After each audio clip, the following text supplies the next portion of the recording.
Greetings and salutations, everyone. Welcome back to tonight's second half. Before we jump into tonight's second half, a couple links. As you know, I rely on Patreon, PayPal, channel membership, and the merch to help the channel to continue to grow and go. Links to Patreon, PayPal, and the membership are in the description below. Merch is displayed directly under the video.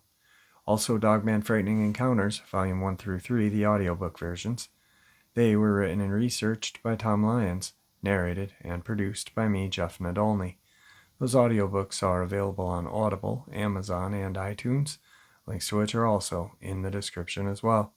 And finally, last but definitely not least, if you'd really like to help support this channel to continue to grow and go, simply subscribe. It does not cost you a cent. Click that like button, takes half a second. If you don't want to miss out on any of the informative uploads I put out daily, click that bell icon, and folks, please leave a comment. Why? Well, because all of these things, they really do help this channel to continue to grow and go, and yeah, they really do matter. Now, everyone, I have taken far too much of your time. Let's jump into tonight's second half, shall we? Today's first encounter. I could give you 1,000,000 times as a kid and a young adult that I felt scared or paranoid playing in the woods. It's a beautiful place, and I spent my entire childhood getting lost, not literally out there by myself or with friends. As kids, we never got too far out there, but you could actually see the progression of us venturing further and further out as we got older because of forts and carvings we would leave. This one particular time, like 1,000 times before, my friend and I had just graduated from high school. It was our last summer of freedom, and we spent the entire summer camping and hiking out there. We decided to try and find a new place and set up camp and walk for what felt like a few miles before we came to a nice clearing.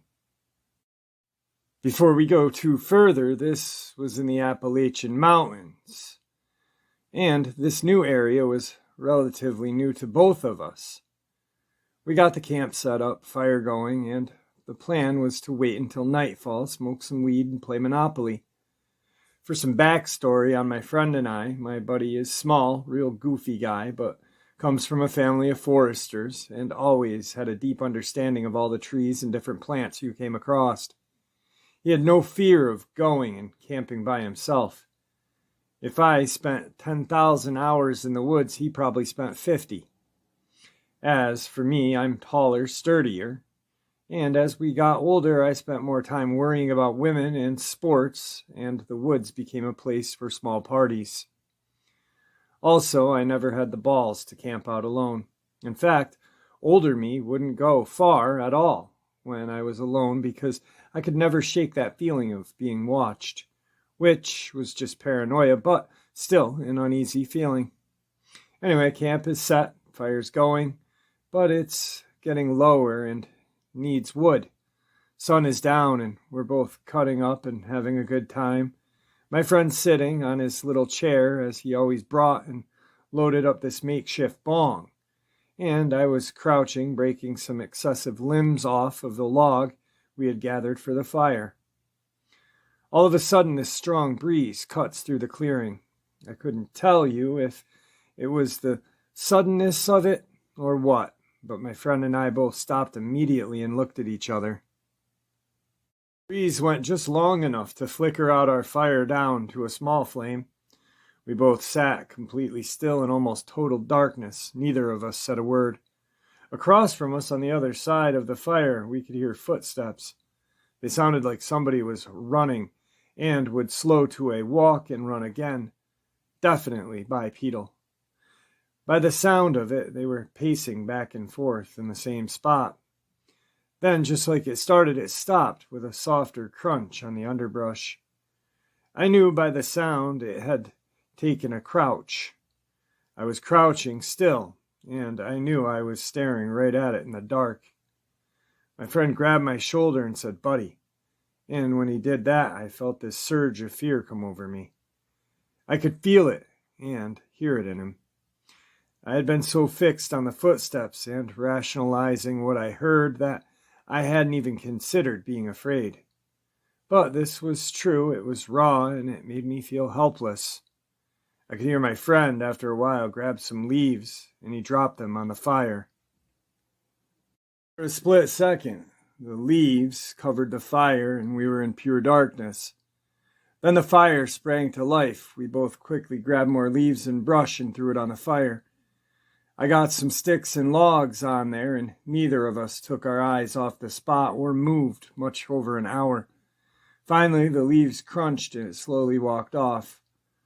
Whatever it was had crouched, watched us without moving far too long than a wild animal would. It wasn't until after the footsteps disappeared that I realized the smell had disappeared as well. It smelled like a paper mill, spoiled eggs almost. For the rest of the night, besides whispering remarks, neither of us really moved or stopped looking at that spot. Nobody went into the tent, and I had a very short, light sleep sitting on the ground with my head resting on my hands. My friend never went to sleep. In the morning, we packed up and silently walked home. To this day, we talk about it. In the 7 or 8 years since it's happened, my forester friend has not camped by himself out there since. Today's second encounter. It was the winter of 1997, I believe. I was living in Ketchikan, Alaska, serving in the National Guard as an 11B. I loved it. As some may know, a joint task force between all branches of the military began working on building a road on a nearby island, a net island. This was a fulfillment for a 50 or so year treaty the United States made with the sovereign Indians in Mechladaca. This was a big project that I believe finished in 2007. Anyway, the Marines spent the first summer building the headquarters. It was a series of plywood huts and a framework of a mess hall. When summer ended, the huts were basically just sheds. There was no electricity or running water. Well, me and 5 other members of my unit were called to active duty. We were tasked with living on the island for the winter and protecting the camp. Apparently, the local native youth would hop from island to island, vandalizing vacant logging camps and such. This was classified as a training mission for budget purposes. It seemed like it'd be a good time. 6 months in the winter on a remote island living in a plywood hut. At first, things were somewhat rocky.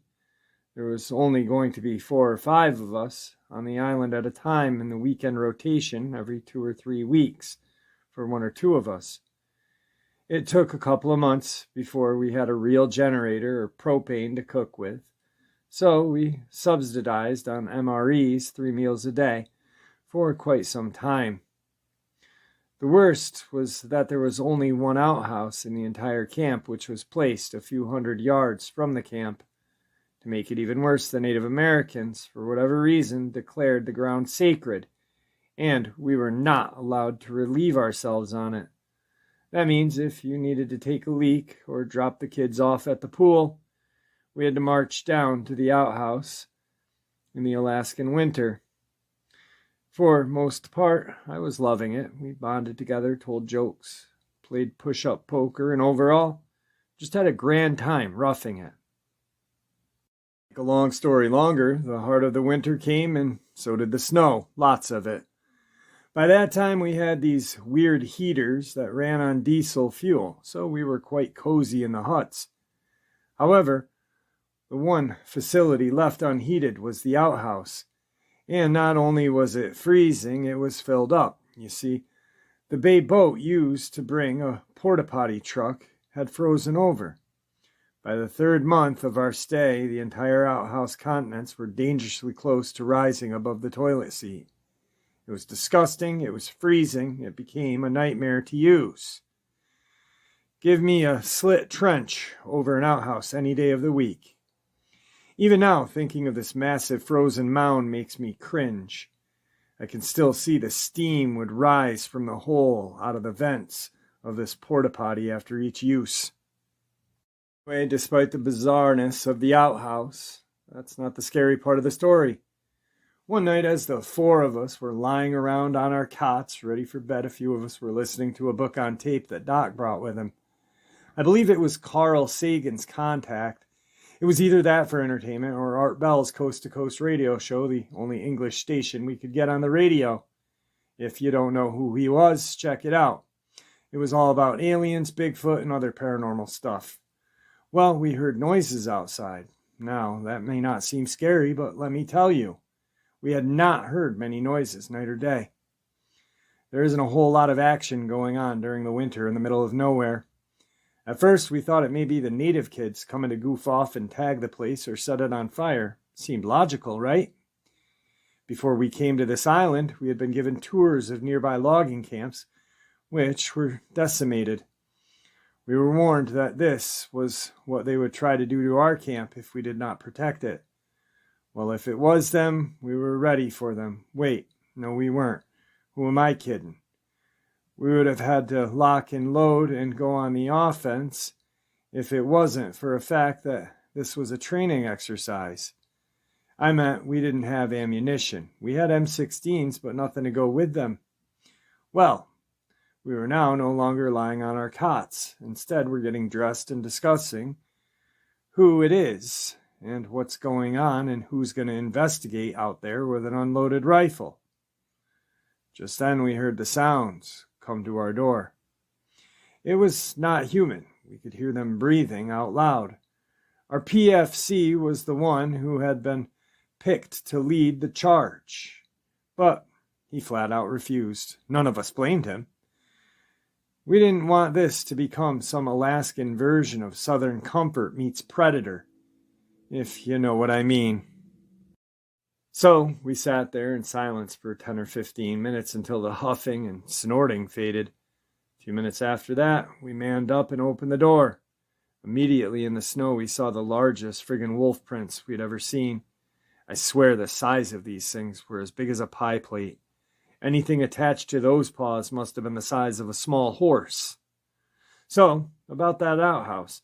You remember the one a few hundred yards away? Well, it used to be that. If you woke up in the middle of the night and needed to drain yourself, you would take a hike down to the outhouse. Not anymore. Instead, we made a massive patch of yellow snow right next to the door. It became customary to open the door, point to the side, and melt some snow. There was no way on God's green earth anybody was walking all that way to the isolated outhouse with those creatures out there in the dark.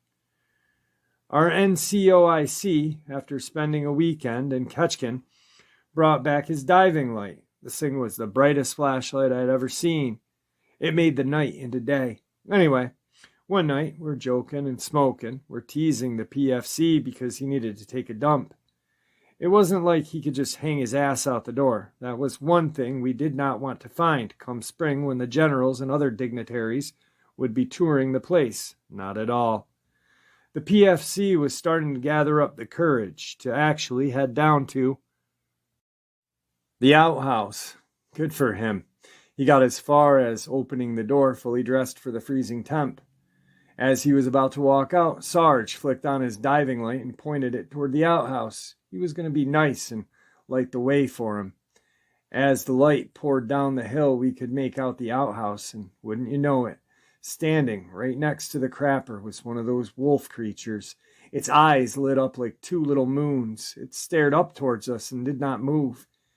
Even though we were a good 300 feet or so from it, the PFC hurriedly backwalked deeper into the hut. The Sarge kept his light shined on those unholy-sized creature until it started to overheat. The wolf creature saw us. It knew there was more than one of us, yet it didn't move an inch. It just stood there staring at us as we stared at it. When the Sarge turned off his diving light, it was still staring at us. It was us who had to break our gaze so we could close the door. That creature knew he was in charge. We knew it, too. To this day, books on tape give me the creeps. Today's third encounter comes to us from La Minerve, Quebec, Canada. 1990. Jonathan was 6 years old. He claims that he was staying at his parents' cabin. It was him, his father, his mother, and two friends, Mario and Christina. The cabin was half on the water, half on the hill. It was stilted. It was on a swamp overlooking a lake. The cabin was small and had a round window on the top of a triangle roof. Jonathan's bed was situated away from the living room and in the room with the window. He would often fall asleep looking out at the moon, or, if overcast, the top of the fern tree as it swayed. The window was 10 feet from the bottom of the cabin, but given the hill it was another 5 feet. A regular person would need a good-sized ladder to look inside. One night, as he lay in bed, Jonathan looked and noticed that the window was black. No moon, no overcast, just black. He thought it was strange. As he watched, within about 5 seconds, he saw a pair of eyes pop up from the bottom of the window and then a nose. The head was 1 foot in diameter, round, and filled the entire window. Just from the top of the eyes to the bottom of the nose, he claimed the thing reminded him of the creature from the movie Harry and the Hendersons. It had big black pupils, and its eyes darted around the room, as if curious and looking for something inside. Jonathan didn't breathe, as he was far too scared. He didn't think the creature could see him. He fell out of bed and crawled army style to the living room, where he alerted his mother. His father went outside and looked, heard something moving away through the woods from the cabin. Mario went outside too, but it was gone. While they wouldn't admit it, Jonathan noticed that both his father and Mario seemed spooked by something and stayed up the remainder of the night. The next day, after catching a few hours of sleep, his father and Mario went across the river and secured a boat. They intended on going out onto the lake for the night and fishing, and returning it in the morning, hopefully before anyone noticed. Jonathan and his mother were standing on the shore as his father and Mario went on the boat, paddling. It was a full moon, and the light helped to illuminate the area. At first, the two men, both pranksters, were joking about there being something in the woods behind Jonathan and his mother, trying to scare them. Soon their joking turned deadly serious when they apparently spotted something and began paddling back to shore, freaking out. Jonathan turned and saw an entire row of huge trees suddenly bending as if something massive was coming through the forest. Then Jonathan and his mother, both realizing the situation was no joke, jumped on the boat and the four began to paddle out to the middle of the lake, where they remained until morning.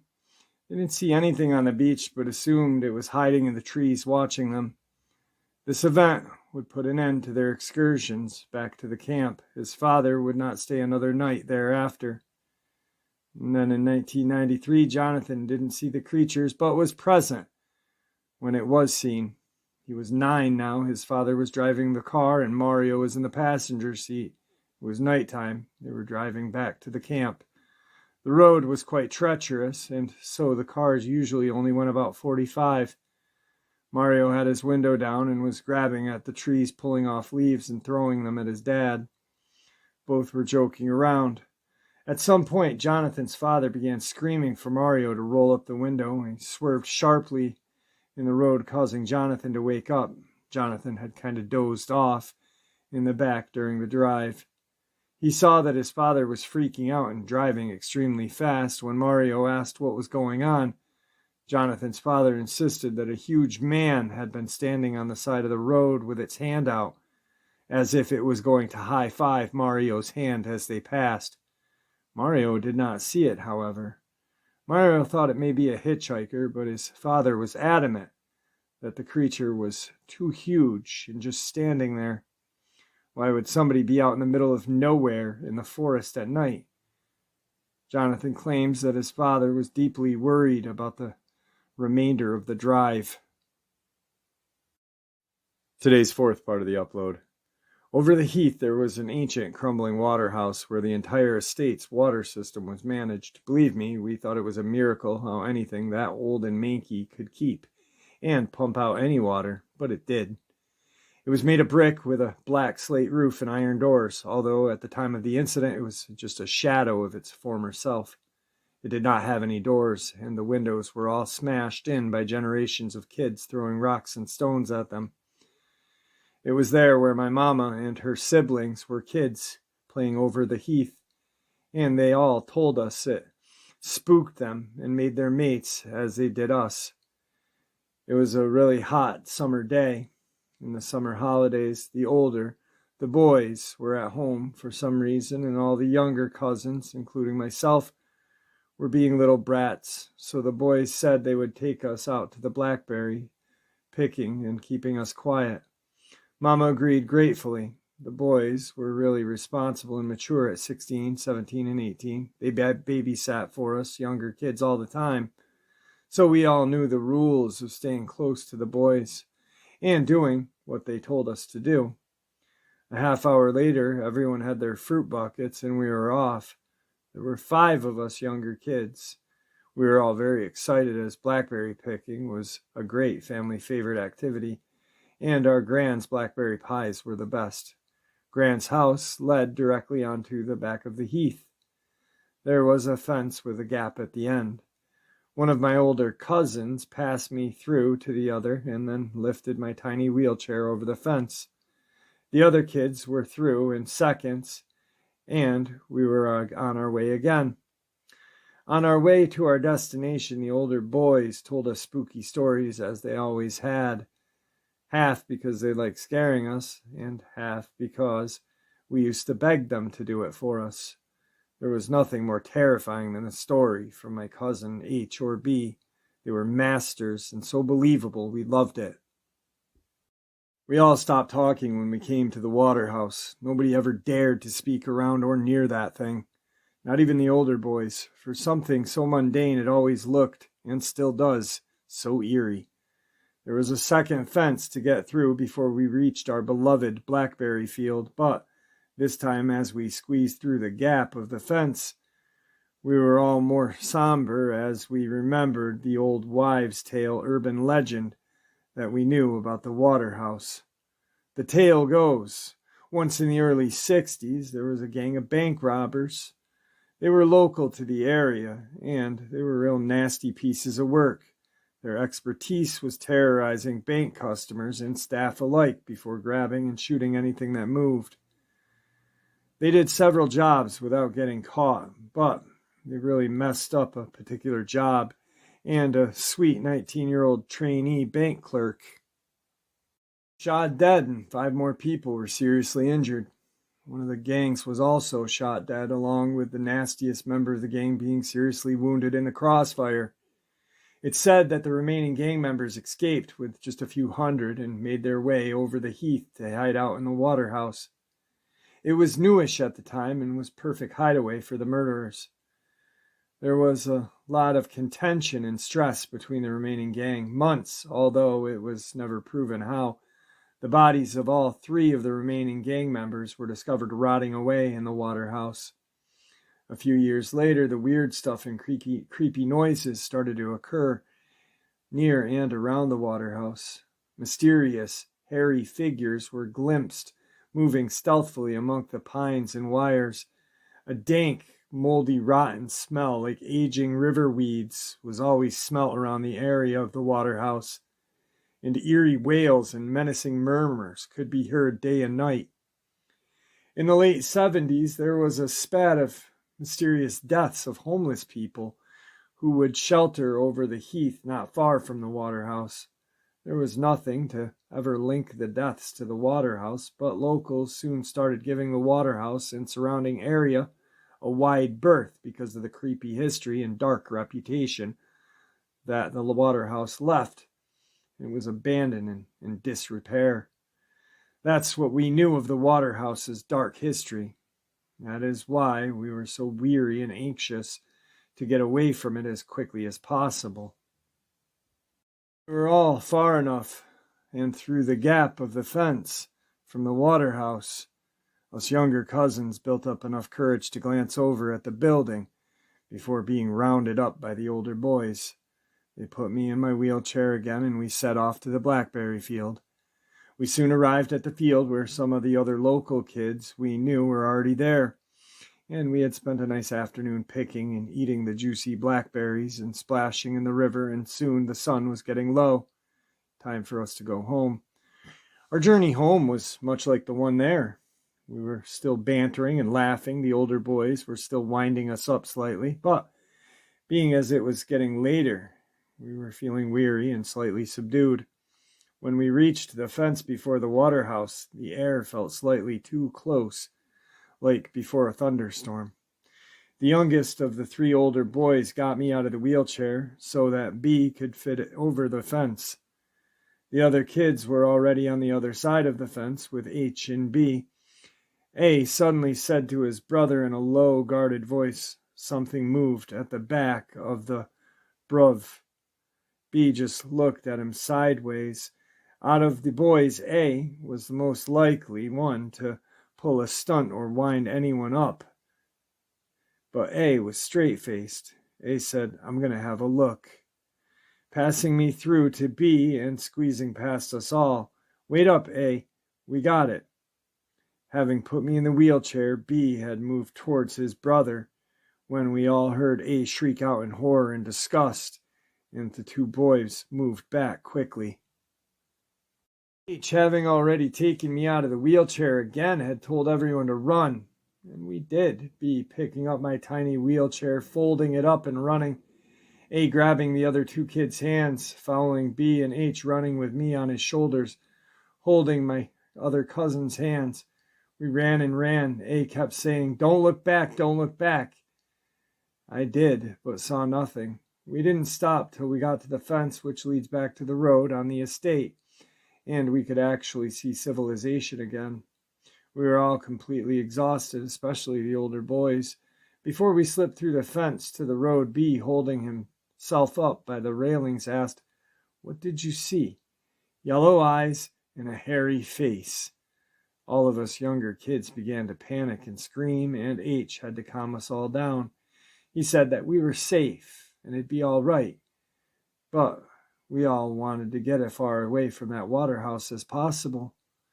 When we got home, we all looked bedraggled and slightly nervous. Mama and my auntie noticed this and asked the boys what was wrong. He just said that we got spooked by an old drunk man in the bushes looking for golf balls to sell. And as that was quite commonplace over the heath, Mama and my aunt just gave us kids a pep talk and hugged us. We never did tell Mama or my auntie the truth about the yellow eyes and the hairy face, or find out exactly what it was, but us kids didn't go near the waterhouse for a long time after that either. Today's final encounter. This encounter was told to me by my daughter from my first marriage. Her mother and I were separated by this time, and she had remarried.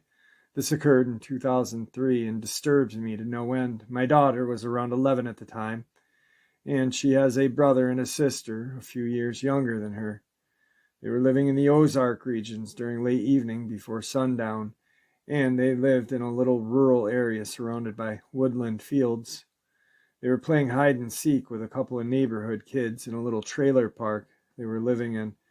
My daughter was hiding by a rabbit hutch near the old woodland when she noticed something on the edge of the timber. As she looked, she saw what she can only describe as a wolf at first glance. Then she noticed it was standing on 2 legs. It was crouched, watching her. She said she didn't feel scared at all, but was actually comfortable and felt an inviting vibe from it, as she said she was safe and she wanted to get closer to it and try to pet it. It was black in color and very large with red eyes, and she felt like it was beckoning to her to come over. But then her mother just happened to step out just in time and called them in for dinner. So she waved at it and ran indoors. She claims that later her brother and sister and her had all seen it. Her brother was scared and felt threatened. Her sister also felt scared and was warned away. I feel like this thing was watching these kids and made a selection of which one of them it wanted and then tried to coax my daughter to go with it, and that it scared the living hell out of me. How close was my daughter to becoming another missing person, lost forever? This thought still chills me to my bones. Man, as a parent and of a little girl, of 2 little girls, I could never imagine, just the description of that, and then the thought You all know, those of you that are parents, or even, aunts, uncles, grandparents, you just know you care about that little one. And then just to hear that just horrific description of what that thing looked like and how close it came. Guys, this is exactly why every night I say stay safe, happy, healthy, and ever vigilant, keeping an eye on the children, the most precious gift we are gifted in this world. With that, thank you for supporting the channel. Your support is what makes this channel so special and what continues to make it grow and go. Please, everyone, have a blessed evening and stay safe. God bless.